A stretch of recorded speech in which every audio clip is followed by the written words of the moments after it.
Bonjour, bienvenue sur Venez Raisonnons. Nous sommes très heureux d'être avec vous pour faire ce partage dans de l'actualité sur l'identité numérique. Le futur qui nous attend. Avant de commencer, je vais d'abord préciser que un chrétien né de nouveau dans la nouvelle alliance ne craint pas l'actualité, ne craint pas les mauvaises nouvelles du monde. Je me rappelle du psaume 112, versets 6 à 7, où le psalmiste nous dit, car il ne chancelle jamais, la mémoire du juste dure toujours. Il ne craint point les mauvaises nouvelles. Son cœur est ferme, confiant en l'Éternel. Celui qui regarde les chaînes d'infos sait ce qui se passe dans le monde. Mais celui qui étudie la Bible sait pourquoi ces choses arrivent. Je répète, celui qui regarde les chaînes d'infos sait ce qui se passe dans le monde. Celui qui lit, étudie la Bible, sait pourquoi ces choses arrivent.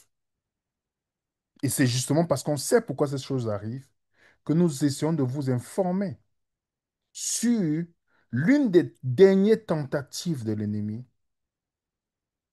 pour pouvoir contrôler le monde qui ne contrôle pas. C'est Dieu qui est souverain de toutes choses. Tout pouvoir m'a été donné. Donc les gens pensent, vous parlez à un chrétien moyen, il va penser que c'est Satan qui contrôle le monde. Non, non, non, non, non, non. Actuellement, ce que nous voyons, c'est l'illusion du contrôle. Et d'où le mécanisme qui est mis en place pour nous donner cette illusion. Et vous savez que le plan de l'ennemi ne réussit pas toujours. Il y a toujours l'échec au plan de l'ennemi. Donc ça va toujours comme si, voilà, comme si ça va réussir. Vous vous rappelez Nebuchadnezzar, lorsqu'il a voulu faire la statue, non. Donc on a l'impression qu'au début, il a voulu soumettre les jeunes Hébreux, mais son plan a échoué. C'est l'histoire du monde. Donc, le partage que je fais avec vous, ce n'est pas pour créer une certaine psychose. OK? Yuval Noah Harari, qui est historien, disait le 2 octobre, lorsque nous avons vécu une période d'arrêt dans le monde, et finalement, cette maladie a disparu du jour au lendemain. Et vous savez tout ce qui s'est passé, toutes les controverses et tout ce que les gouvernements ont caché. Il faut le dire, les mensonges d'État vis-à-vis de cette maladie. Il nous déclare que le Covid est essentiel car c'est ce qui convainc les gens d'accepter et de légitimer la surveillance biométrique totale. Et vous vous rappelez que à partir de là, on a basculé dans un nouveau monde aujourd'hui. On nous a préparés à travers cette période-là. Accepter les choses qu'on ne pouvait jamais accepter s'il n'y avait pas la peur, la psychose répandue dans le monde. Ça a préparé nos cerveaux, nos esprits à pouvoir aujourd'hui fonctionner. On ne sait pas que vous demandez à quelqu'un dans le monde, il ne sait pas qu'on est entré dans la, la phase qu'on appelle la quatrième révolution industrielle. Les gens qui ne savent pas. Et les gens qui ne savent même pas ce que ça veut dire. L'un des fondateurs du Forum économique mondial, vous savez que la plupart des politiciens sont cooptés par le Forum économique mondial. Ils sont comme les représentants pour mettre en œuvre le plan d'action qui est donné dans le Forum économique mondial. Klaus Schwab, qui est le fondateur, la dernière réunion qui s'est déroulée, c'était en janvier, 16 janvier 2025. Klaus Schwab qui est considéré comme le maître, devenu le maître des maîtres du monde.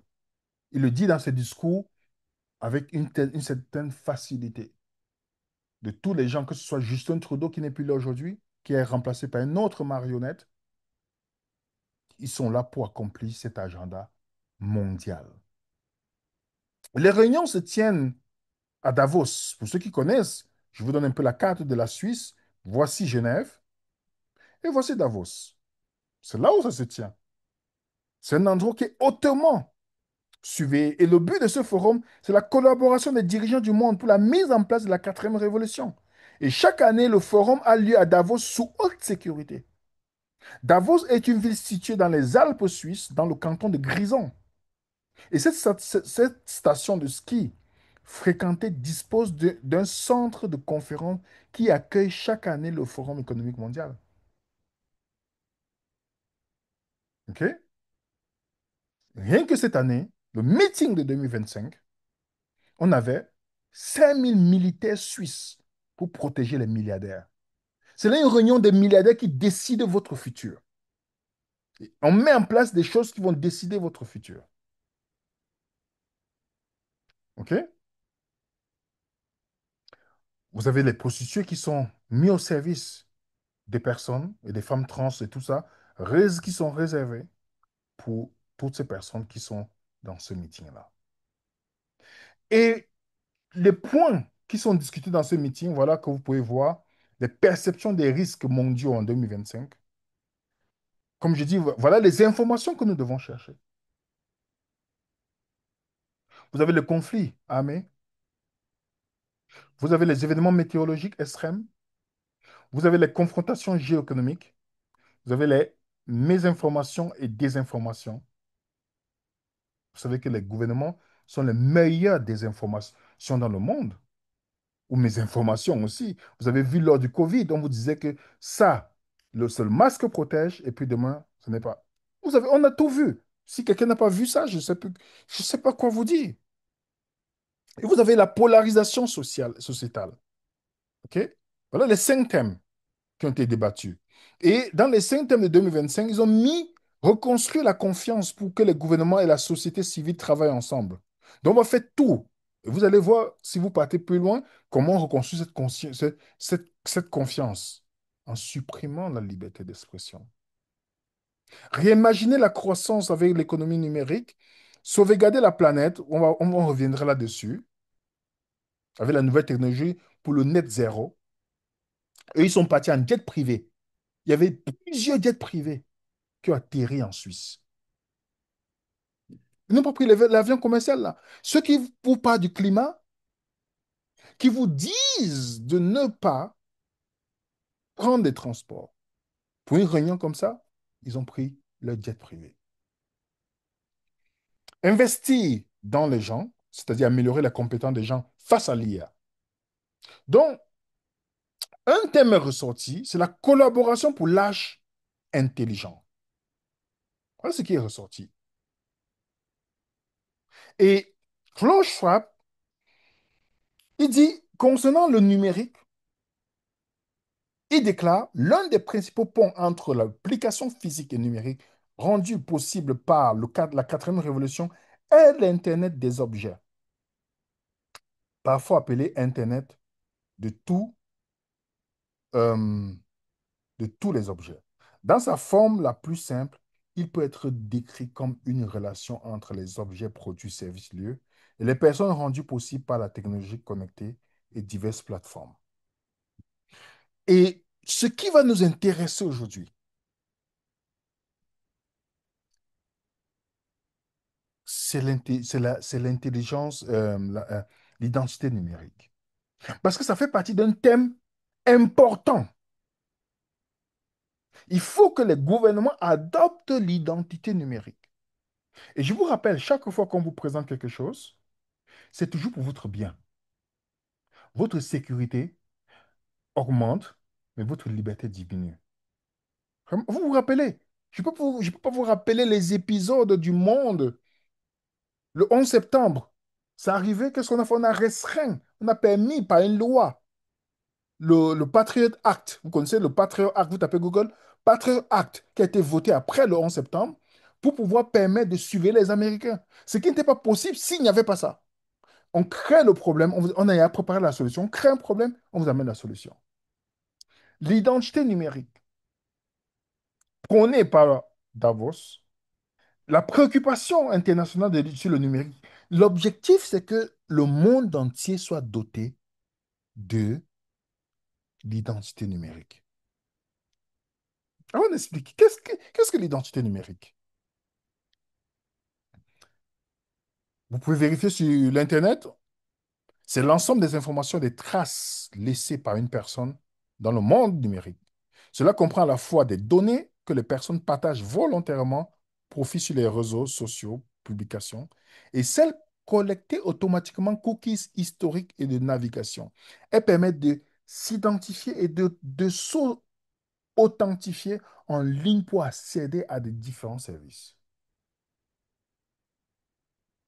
Vous pouvez aussi regarder Wikipédia, qui est un lien de technologie entre une entité réelle, personne, et des entités virtuelles, ces représentants numériques.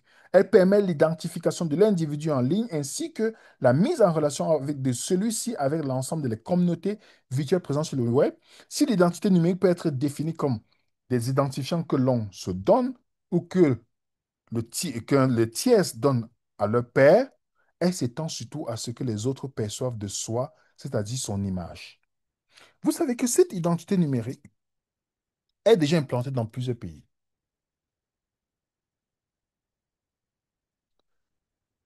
Les gens commencent à déjà utiliser. En Chine, ils sont déjà tellement avancés. En Russie, dans beaucoup de pays, les pays où vous avez l'impression qu'ils sont en désaccord. Mais ça, c'est ce que le jeu politique que nous regardons. Mais dans plusieurs pays, les pays sont en train de mettre en place l'identité numérique. L'un des seuls pays, je précise, l'un des seuls pays où on peut vraiment parler d'une réelle démocratie, c'est la Suisse. Pour ceux qui connaissent le fonctionnement politique en Suisse, la population doit voter réellement. C'est pas comme en France où on choisit un individu et puis il décide les lois. En Suisse, c'est différent. Ils ont un fonctionnement totalement différent. Excusez-moi pour le bruit, c'est une voiture qui passe là. Ils ont un fonctionnement totalement différent. Et le projet de loi a été voté le 7 mars 2021. Il y a eu 64%, 64,4% de non à cette loi. Mais curieusement, le gouvernement ne se décourage pas. Il revient parce que c'est important. Pourquoi, si la population a dit non à 64%, pour une participation de 51,29%, pourquoi revenir là-dessus uniquement? Pourquoi pas revenir sur les autres lois? Pourquoi revenir là-dessus? L'achat sur Internet, mais pas que, le Conseil fédéral appelle à accepter l'identité numérique. Il y a une autre loi qui va être votée. La même loi, mais on veut convaincre des personnes à pouvoir l'accepter. L'identité électronique facultative et étatique permet d'effectuer des démarches administratives, des achats en ligne, de manière sûre, toujours pour votre bien, hein. Plein de conseils fédéral. Il appelle à accepter hors de la votation du 28 septembre prochain. Avec l'essor d'Internet, la nécessité de disposer d'une preuve d'identité électronique augmente. Aujourd'hui, la Suisse n'en a pas, a rappelé mardi en conférence de presse de Ben, le conseiller fédéral, Bidjans. Cette identité, cette ID étatique et gratuite fonctionne comme une carte d'identité dématérialisée au moyen d'une application et d'un portefeuille virtuel. Toutes les autorités suisses seront tenues d'accepter comme document d'identité valable. Ces systèmes répondront aux normes internationales de sorte que l'e-ID puisse être utilisé aussi à l'étranger. Vous comprenez, les amis? Tous les pays, la Suisse, comme elle a un système totalement différent. C'est pourquoi c'est l'un des, quand vous voyez en Europe, c'est l'un des pays les plus sûrs d'Europe. Et la population a dit non. On revient à la charge pour pouvoir pousser la population à revoter. Mais vous savez quoi? Je ne suis pas en train de dire qu'ils sont méchants ou peu importe, ou quoi que ce soit, je ne juge pas les pensées. Mais avec le vote électronique aujourd'hui, vous avez vu l'exemple au Canada. Comment Trudeau, qui est impopulaire, il a gagné les élections. Donc, pourquoi est-ce qu'on revient à la charge? Je vous laisse chacun imaginer et réfléchir là sur la question. Il y a une militante, Chloé Framery, qui est militante et auteur aussi, militante pour la liberté. Elle en parlait justement, j'ai écouté sa vidéo attentivement. Je veux partager avec vous avant de continuer, si vous me permettez. Salut tout le monde. Bon, ben, en Suisse, vous l'avez compris, quand on vote pas comme le gouvernement l'a décidé, eh bien, on est amené à revoter. Et c'est ce qui se passe le 28 septembre pour l'identité numérique, qui a été refusée à 64,4% le 7 mars 2021, il y a 4 ans. Et pourtant, eh bien, nous devons revoter sur cette identité numérique, le ID, qui, selon le Conseil fédéral, doit absolument passer, notamment pour permettre de s'inscrire dans le registre électronique qui nous permet de refuser de donner ses organes après notre mort. C'est l'une des obligations que nous aurions si par malheur l'identité numérique était acceptée le 28 septembre 2025. Ce que ne vous dit pas le Conseil fédéral, c'est que une fois cette loi acceptée, il pourrait, ça c'est l'article 32 de la loi du 20 décembre 2024, il pourrait conclure seul des traités internationaux pour faciliter l'utilisation et la reconnaissance juridique de l'EID. Donc, ce que ça veut dire, c'est que dans l'Union européenne ou même mondialement, cette EID, cette identité numérique, serait reconnue facilement, sans notre accord, serait identifiée et serait possiblement exigible. Ce que ne vous dit pas non plus le Conseil fédéral, c'est que parmi les données que nous devrions inscrire une fois que l'identité numérique serait acceptée, ce sont notre adresse postale, notre adresse mail, notre numéro de téléphone et aussi toutes les infos de paiement, donc nos coordonnées bancaires. Ça fait partie de l'ordonnance du 20 juin 2025 qui n'est pas encore en vigueur puisque elle attend patiemment que le bon peuple suisse vote cette fois oui à l'identité numérique qui permettrait, pour le moment, elle serait facultative, mais qui permettrait de faciliter la vie des Suisses. Enfin, c'est ce qui est écrit sur le papier. C'est-à-dire qu'en un seul clic, les services qui vous demanderaient cette identité numérique auraient accès à vos noms, à vos prénoms, à votre identité complète, à vos infos de paiement, comme je l'ai dit à l'instant, votre adresse mail, vos numéros de téléphone. Elle permettrait de voyager, ça c'est l'association IATA et ICAO, donc c'est l'association des transports aériens internationale de l'ONU, sont en faveur d'une identité numérique qui permette d'acheter des billets de transport, de voyage. Également, la Banque mondiale propose que nous devions payer à travers notre identité numérique. Et puis l'OMS, l'OMS, cette bonne vieille OMS qui nous a concocté toutes ces mesures qu'on a connues pendant le Covid, avec le pass sanitaire notamment, le certificat Covid chez nous en Suisse, l'OMS suggère que nos données vaccinales soient sur cette identité numérique. Autrement dit, une identité tout en un qui serait piratable à loisir et qui permettrait de nous bloquer le jour où notre comportement ne sied pas à nos autorités. On se rappelle que le pass mondial est en vigueur depuis juin 2023 et que le IT Wallet, ça c'est l'identité numérique tout en un, c'est le portefeuille numérique européen, permet actuellement de tester donc son application en Italie. C'est prévu d'être implémenté en Europe pour 2026 à peu près, au moment où la monnaie numérique des banques pourrait entrer en vigueur. Eh bien, cet IT Wallet permet, nous dit-on, de signer des contrats, d'inscrire notre carte SIM, de contenir notre permis de conduire, d'accéder aux services gouvernementaux, comme c'est déjà le cas avec France Connect en France, de payer, d'ouvrir un compte en banque, de présenter nos diplômes, de présenter notre statut vaccinal et notre état de santé avec le carnet de santé numérique, nos données de la Sécu. Elle permet aussi de nous inscrire pour des voyages. Encore une fois, ça rejoint tout à fait ce qui est prévu avec l'identité numérique suisse.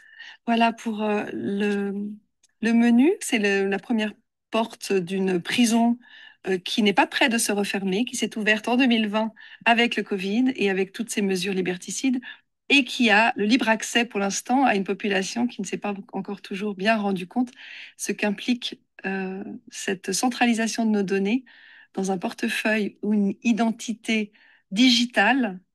On rappelle quand même une dernière chose, c'est que Gavi, l'alliance vaccinale de Bill Gates, s'est allié avec ID 2020, le consortium d'identité numérique, justement, qui est financé par Microsoft, par la Fondation Rockefeller, par Accenture, dont la présidente fait partie du conseil de fondation du Forum économique mondial, par IDEO, et que cette identification fait partie des premiers points du manifeste de ID 2020 qui nous explique que pouvoir prouver son identité est un droit humain fondamental et universel et que comme nous vivons à l'ère du numérique, les individus ont besoin, selon ID 2020, d'un moyen fiable et vérifiable de prouver qui ils sont, à la fois dans le monde physique et en ligne. Je vous laisse avec ça. Alors, votez en votre âme et conscience, ne vous laissez pas manipuler ou impressionner ou intimider par les vidéos de propagande qui seront diffusées sur l'identité numérique d'ici quelques jours. Et on croise les doigts pour que cette fois-ci encore, ce soit un nom qui ressorte des urnes le 28 septembre 2025. Un nom clair et massif à l'EID, l'identité numérique, la prison numérique suisse. Et justement, en parlant de la propagande, il y a de plus en plus de compagnies comme la Bourse suisse prévoit que l'identité numérique soit mise en place en 2026. Pourtant, on n'a pas encore voté, mais si vous lisez le document, ils ont déjà expliqué, voilà, voilà, pour eux, on n'a pas encore le vote, hein, mais ils ont prévu que la mise en place en 2026, selon la société qui gère la bourse en Suisse, qu'on appelle Sys Group. OK? Vous pouvez voir dans nos sites comment on vous dit pourquoi c'est important de le faire. Ouais, c'est là, hein. Je vous donne les sites que vous puissiez voir, OK? Et les Suisses auront une identité numérique officielle dès 2026. Ce n'est pas encore voté, mais par contre, il y a des gens qui ont déjà, depuis 2024, il y a des gens qui avaient déjà vu que il faut que ça va arriver. L'identité numérique, la poste suisse, une identité électronique sécurisée pour le monde numérique. Position de la poste relative à la votation, dont la poste donne sa position vis-à-vis de ça. Il y a le seul parti politique, je pense, pour l'instant, qui rejette, qui rejette cela, c'est l'UDC. Les autres partis, voilà, vous savez comment ça se passe. Et ça, c'est très dangereux, le contrôle que ça va mener dans la population. Le contrôle que ça mènera, ce sera très dangereux. Il n'y a pas que la Suisse, il y a le Québec, le Canada. Je parle du Québec parce que c'est la belle province. C'est là où j'ai passé une bonne partie de ma vie. Il y a le Canada, OK? Vous avez la France qui est, voilà, dès l'année prochaine, c'est en place parce qu'ils ont mis tout ce qui est en place, tout ce qu'il faut pour cela. Les compagnies comme Alicem, comme Thales, qui sont les compagnies qui travaillent pour la mise en place de tous ces systèmes de reconnaissance faciale, l'identité numérique et toutes ces choses-là. Quand vous regardez seulement les actionnaires de Thales, vous comprenez clairement. BlackRock, Vanguard, voilà, Dassault, l'État à 25,7%. Pour ceux qui ont voyagé récemment, la reconnaissance faciale dans les aéroports, vous n'avez pas remarqué il n'y a plus assez de policiers? Vous devez mettre votre passeport et il y a quelque chose qui scanne votre visage. Vous n'avez pas remarqué? Tout a changé aujourd'hui. On rentre. Déjà, tout a changé dès le Covid. Moi, j'ai voyagé avant, durant, après le Covid. Les changements qui sont faits dans plusieurs aéroports, c'est impressionnant. Vous ne parlez même plus à un policier. Vous mettez seulement votre passeport et vous passez. Alors, les gens n'ont pas su que le pass sanitaire était une préparation, justement, à ça. Le fait que vous avez eu un pass sanitaire, c'était la préparation. Du pass sanitaire à l'identité numérique, il n'y a qu'un pas, les amis. Et c'est là, c'est ce qui se passe. Les pays comme la Chine, où le peuple, la population est contrôlée. Vous savez qu'il y a les Chinois qui ne peuvent pas voyager parce qu'ils sont les mauvais citoyens d'après le gouvernement, puisqu'ils ne sont pas soumis aux lois. Donc, si tu ne te soumets pas, tu n'auras pas ton passeport numérique, tu n'auras pas accès à acheter quelque chose, et c'est fini. C'est donner tout le pouvoir au gouvernement qui peut décider qui est bon ou mauvais citoyen. Est-ce que vous comprenez? Ça veut dire que vos achats sont tracés. Tout ce que vous faites sont tracés. Donc, il n'y a plus de vie privée. En Afrique, on parle de l'enjeu pour mettre en place. Et vous voyez aujourd'hui, de plus en plus, vous n'avez pas remarqué, les amis, bientôt pour vous connecter sur YouTube, vous allez devoir vous identifier. Bientôt pour vous connecter ou sur WhatsApp et tout ce que vous avez aujourd'hui, ChatGPT, que vous pensez que c'est pour votre bien, on va vous habituer à vous tourner vers là parce que c'est le monde qu'on est en train de préparer. On prépare le cerveau de tout le monde. Vous voyez, on dit Elon Musk crée ceci, Google crée ceci, l'intelligence artificielle qu'on met en place, que vous voyez chacun par moins de trucs. Les gens ne vont même plus chercher. Non, ils tapent seulement sur l'intelligence artificielle. C'est une préparation. Après, ce sera payant comme un abonnement. Il y a d'autres qui payent même déjà. Bientôt, pour pouvoir avoir accès à YouTube, vous aurez, c'est écrit dans le journal, vous pouvez vérifier. Vous aurez à vous identifier. Pour voyager, Trivascore, Google, Booking, vous devez vérifier votre identité. Ce sera obligatoire en Italie. En vie en ligne, l'Italie veut rendre obligatoire une pièce d'identité avant de laisser un commentaire sur un restaurant. On te dit même pour pouvoir acheter, les plateformes vont commencer à entrer. Et vous savez quoi? En Angleterre, on a engagé les influenceurs parce qu'ils ont commencé avec les gens qui regardent la pornographie. On dit on va vérifier le âge et puis la loi va s'étendre sur tout le monde. On a pris les influenceurs. Des influenceurs engagés pour faire la propagande. Ça ne vous dit pas quelque chose? La dernière fois qu'on a vu que les influenceurs, c'était pas lors de la maladie qui est arrivée, qui a empêché les gens à sortir? Donc la vérification de l'âge pour avoir l'accès à Internet.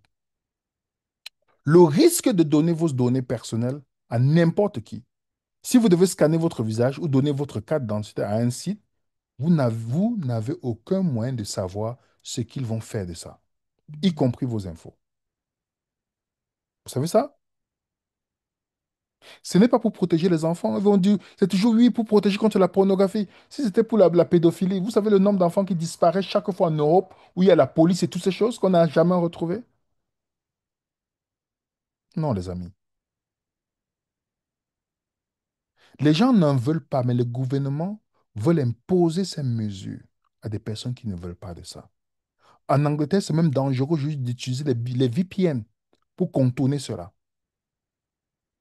Et la discrimination va apparaître dedans. Parce qu'il y a plusieurs niveaux de vérification d'âge, notamment la reconnaissance faciale. Sauf que même les meilleurs technos peuvent se tromper. Vous savez très bien. L'exclusion de ceux qui n'ont pas l'identité.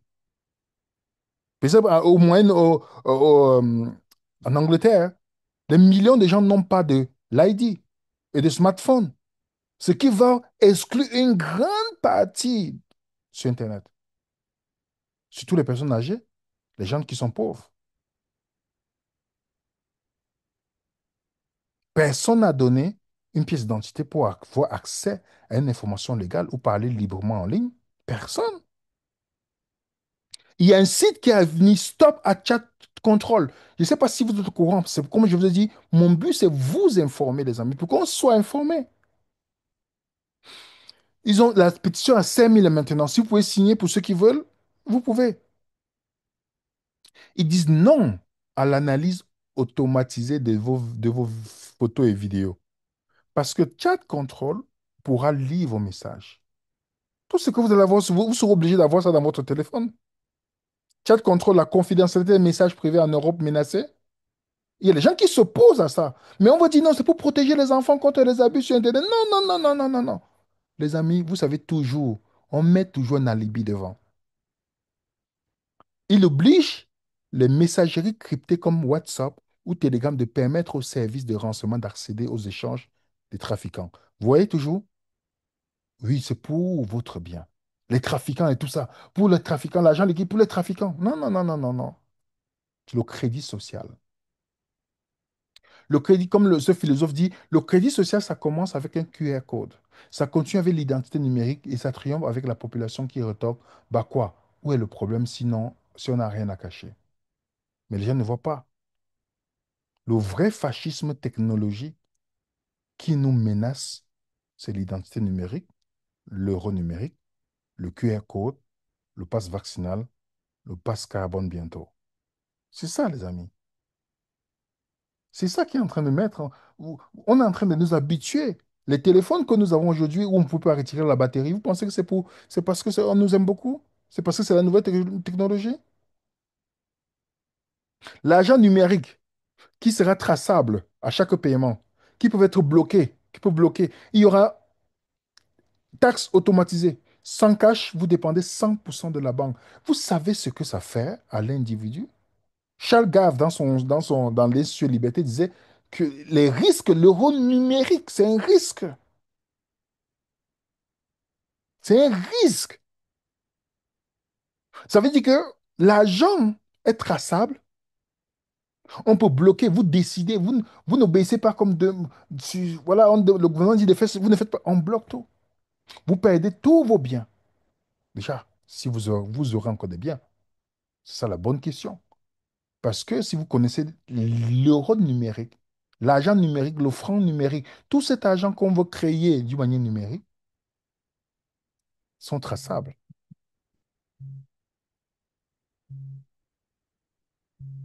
Donc, à nous de réfléchir. Une société sans l'argent liquide ne peut être instaurée que si l'identification numérique est en place.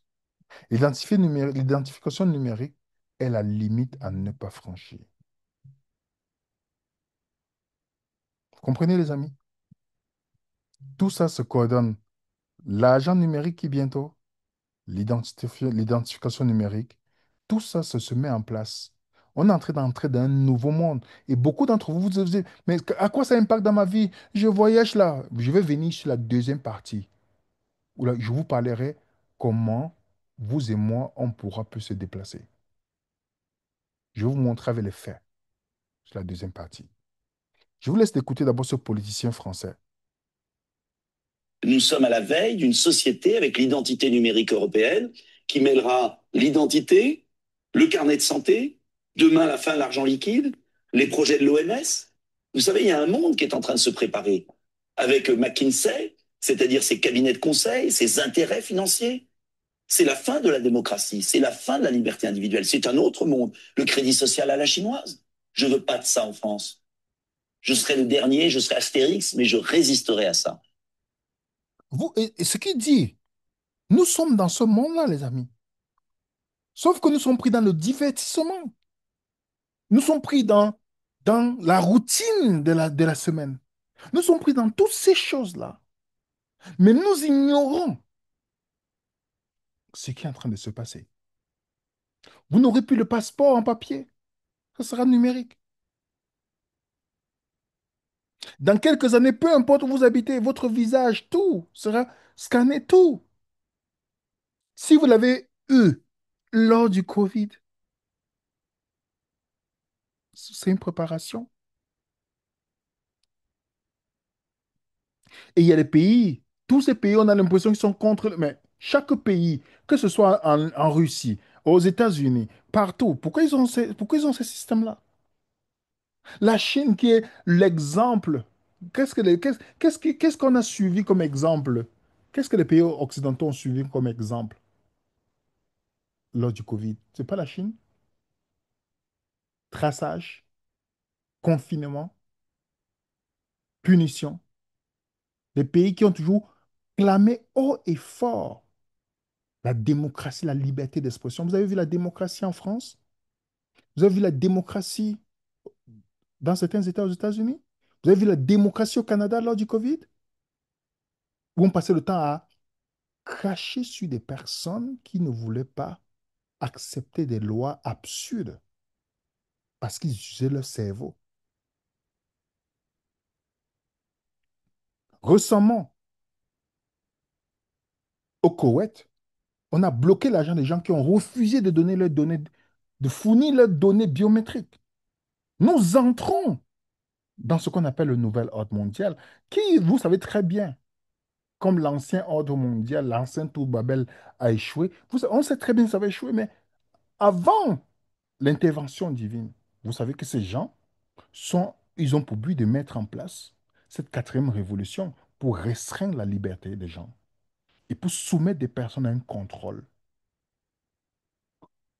incroyable avec la technologie. Même ceux qui supportaient Trump en disant que Trump va venir délivrer les gens des mondialistes, Trump fait partie du système. Vous regardez la liste de Epstein, il a refusé de publier. Il fait partie du système, Trump. Ne tombez pas dans le jeu politique. Quand il est monté au pouvoir, qu'est-ce qu'il a fait le 23 juin? Il a signé le truc sur la crypto et l'intelligence artificielle. Je vous mets les documents que vous pouvez vérifier sur Internet. La capitale mondiale de l'intelligence artificielle. Si vous acceptez l'intelligence artificielle dans votre pays, c'est pour détruire l'emploi. Et vous savez qu'il y a des métiers qui vont disparaître. La médecine, enseignant, infirmière, avocat. C'est la liste. C'est pourquoi si vous avez les enfants aujourd'hui, ne leur demandez pas de faire n'importe quel métier. Il y a encore des métiers que l'intelligence artificielle ne fait pas. Vous devez orienter vos enfants intelligemment. Parce que ceux qui n'auront, on va remplacer, ils seront obligés d'accepter le salaire universel, qui est une prison. À bon entendeur, salut. Alors, quand je partage l'information avec vous, ne soyez pas réactifs, mais soyez proactifs.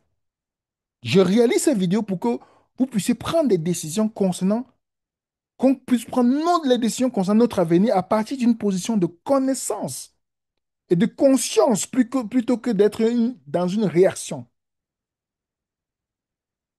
Parce que la quatrième révolution entraîne un changement complet de la façon dont nous allons interagir dans le monde et le degré de contrôle que nous aurons, que ces gens auront sur la population. C'est ça la quatrième révolution. Il y a la première révélation, deuxième, troisième. C'est des choses que vous et moi, on doit s'informer. Nous sommes dans la quatrième révolution. Et si vous lisez le monde qui vous attend dans la quatrième révolution, vous allez comprendre ce que je suis en train de vous dire. Nous sommes là où il y a aujourd'hui que vous voyez la quatrième révolution. C'est là où nous sommes. Tous les dirigeants du monde pointent là-dedans. Tout est, voilà, vous avez un téléphone qui prend le pouls de votre cœur. Vous avez les montres connectées qui peuvent envoyer l'information à qui vous ne savez pas. Vos photos que vous avez dans votre téléphone, on a accès. Chatbot, voilà ce que je vous ai montré.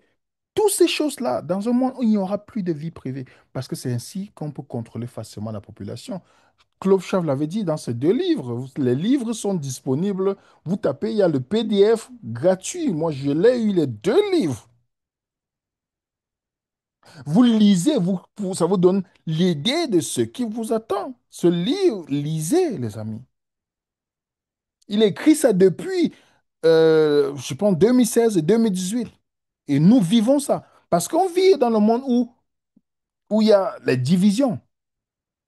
Les divisions. La gauche, la droite, on pense que oui, c'est ça, on va pouvoir progresser. Non, c'est les mêmes gens. Le monde est dit gauche-droite, riche-pauvre. Même parmi les croyants, vous avez les chrétiens,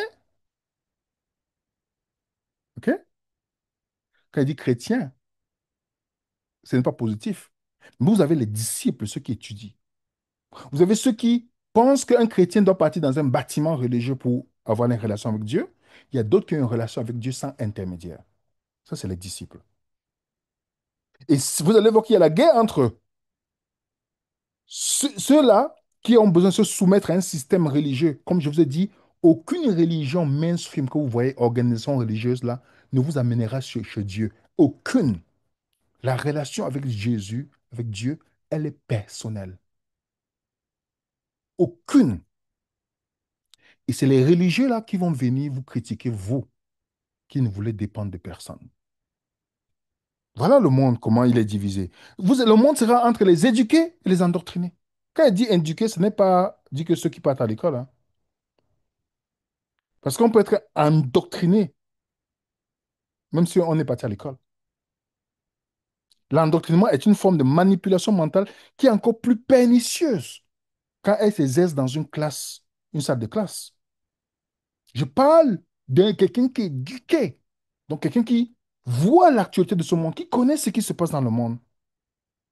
Nous parlons de connaissances qui viennent avec l'esprit critique, la connaissance factuelle, non celle qui vient dans les dénominations, dans les journaux mainstream. Les endoctrinements sont les plus dangereux dans le monde. Il y a certains qui pensent que parce qu'ils ont un bout de papier, ils ont fait un parcours scolaire, ça veut dire qu'ils sont intelligents. Non, j'ai la preuve, vous pouvez regarder le Covid. Vous avez les médecins qui ont fait 15 ans d'études, qui voulaient se soumettre. Vous avez des gens qui ont fait des études, mais qui, voilà, ils sont piqûrés. Je ne suis pas en train de critiquer, juger quiconque. Mais vous voyez que leur cerveau, vous avez vu la limite des personnes lors du Covid. Les personnes que vous pensez intelligentes. Alors, ne confondez pas ces diplômes-là, ça. Les gens qui dirigent ce monde parlent de leur plan. Ils ne se cachent pas. Sauf que nous sommes trop discrets. Leurs politiques sont leurs représentants dans nos pays pour pouvoir mettre en place ce plan-là. Ceux de l'ombre ont le pouvoir que ceux qui sont devant la scène. C'est pourquoi mon but de partager avec vous, c'est pour amener à la réflexion, pour qu'on ne soit pas dans la réaction, mais que nous soyons proactifs, qu'on puisse réfléchir. Tu as des enfants demain? Comment tu vas commencer à éduquer tes enfants avec tout ce qui se passe, la façon que les choses sont en train de changer dans la quatrième révolution? Tu veux faire un changement d'emploi? Vérifie bien que dans la quatrième révolution, est-ce que tu vas pouvoir même travailler? C'est très important. Est-ce que tu veux acheter? Est-ce que c'est maintenant qu'il faut acheter ou il faut attendre? Tu ne pourras plus épargner avec l'euro numérique, avec l'argent numérique. Pour ceux qui connaissent le fonctionnement, ça sera périssable pour une utilisation bien précise. Donc, il n'y aura pas d'épargne, donc il n'y aura pas de propriété privée. Réfléchissez à tout. Je vous donne les éléments, pas pour vous imposer quoi que ce soit, pour vous laisser dans la réflexion. C'est ça mon objectif dans ce partage avec vous. Pas pour vous, et non pas pour vous faire peur, mais pour vous amener à la réflexion. L'identité numérique qui est en train d'être mise en place, les amis, le monde qui est en train d'arriver. Je ne suis pas prophète ni rien du tout. Il n'y en a plus. Moi, je ne crois pas qu'il y ait un prophète aujourd'hui. Le dernier, celui qui parle à la place de Dieu, c'est Jésus. Et le Saint-Esprit qui nous guide à la vérité. Ça, c'est ce que je crois parce que c'est bibliquement prouvé. Je l'ai prouvé dans les vidéos. Mais je peux vous dire, en lisant l'actualité, en regardant toutes ces choses, en mettant tout ensemble, lorsque l'identité numérique est votée dans un pays et l'agent numérique, les gens vont vivre les moments. Si les gens ne sont pas préparés mentalement, ils vivront des moments difficiles. Mais si le croyant, par contre, qui a la confiance en Dieu et qui vit déjà dans sa vie avec le Seigneur maintenant, ne sera pas dans le même état d'esprit que celui qui n'a pas mis sa confiance totale en Dieu.